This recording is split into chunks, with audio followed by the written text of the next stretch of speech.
Thank you for coming to my talk. This is Python on the Web and Intro to Django. My name is Jess Mack, and I work with Amen Healthcare. I'm a Python developer, and I've worked with Django for the past 5 years, and I think it's a pretty great framework. And as Python is getting more popular, somehow I still don't usually hear Python mentioned when I'm in conversations about web development. So it's still a really popular framework, but I still want to do an overview on it. Okay, what is Django? The tagline is the web framework for perfectionists with deadlines. It was created in 2003 by programmers at the Lawrence Journal newspaper who wanted to have a database-driven way to deliver content because worked at a newspaper. It does use MVC, so if you're familiar with that framework, like a lot of web frameworks use, then you'll probably be able to pick up Django very quickly, though they call theirs MVT because everyone has to name something differently. So they do models, views, and templates, not models, views, and controllers. And it's maintained by the Django Software Foundation, which is a registered nonprofit, and it's under the BSD license. So yeah, officially fully open source. So what are the features of Django? Django can cover the full stack of web development or be used as a backend only. I'm most familiar with it purely as a backend. I work as a backend developer. Front end amazes me, can't make it work. But if you do want to do front end with it as well, you can. It comes with the Django templating language built in and also Jinja 2 built in. So if you're familiar with Jinja 2, you can pick that up very easily to deliver dynamic HTML. One of the best things about Django is its batteries included. If you want to do something with Django, it is already there. It is well documented and it's already there. There's a built-in admin interface. A lot of security features are already built in. And I'll have some examples of what that admin looks like here. You can pull the tutorial in about 5 minutes, have this already up. If you want to add new models here, you can. If you want to add new users, if you want to add groups, you can do a lot of security management purely from here, and all you have to do is press start.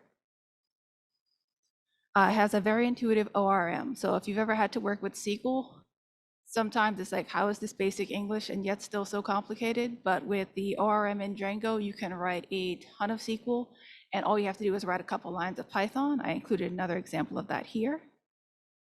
So you can write a database table, and all it takes is about 4 lines of Python. And if you want to add more attributes, you can. If you want to do queries on top of this, you can. And it's all incredibly simple, and Django handles everything under the hood. So if you do also want to run raw SQL, that is included as a feature. It also works with pretty much any database you can think of. MariaDB, I'm most familiar with using Postgres with Django, but it also comes with a backend for Oracle, Microsoft SQL Server. And if you want to add another one, they're also a very great community if you're making a new third-party one. It also includes a lightweight DB. So Django is really made to get you started quickly and then to scale fast. So if you wanted to, you could start a Django app, and if you just start writing a model, it comes with SQLite. So you don't even have to add a database if you just want to test something out. It's already there. Internationalization and localization is also a really great feature, and it's actually one of my favorite features about Django. So let's say you have a website that you want to deliver in 5 different languages. Instead of having to have 5 different templates or write each of those individually, you can, in the HTML, tag your translation strings and then tag the translation itself. And I have an example of that. So if you wanted to say, welcome to my site, you can just create a messages file, message ID, welcome to my site, put the translation of what welcome to my site is in whatever language you want to use, and then just generate message files for every single language you want to use, and Django will dynamically handle that on its own. So translation is incredibly simple.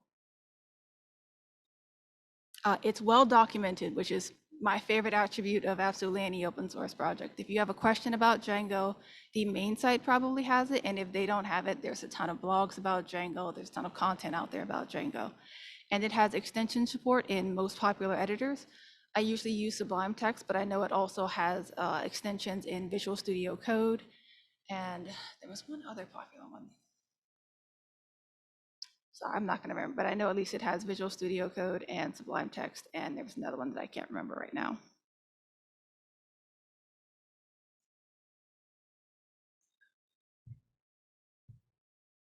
How does Django compare to and work with some other frameworks? So the other big competitor in the Python on the web field would probably be Flask, if you're familiar with that, or if you're not. Flask is kind of the opposite of Django in that it's like batteries not included, bring your own batteries. But sometimes that's a feature. So Django comes with absolutely everything and it makes a lot of decisions for you so you can get started quickly. Flask is like the opposite of that. It is very pared down. There's nothing in there that's not necessary, though there are extensions for absolutely all of those things. So you can really build it as you want it as you go.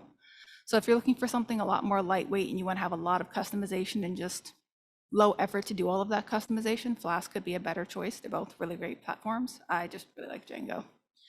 And Django works well with any other front-end framework that you want to use. So I'm most familiar with using React and Angular with Django, and both of those are a breeze, but you can do absolutely anything else you want. You want to do raw.js, also works. Sorry. Some popular packages for Django. So my favorite package for Django is Django REST Framework. If you're trying to build an API, Django is amazing for that.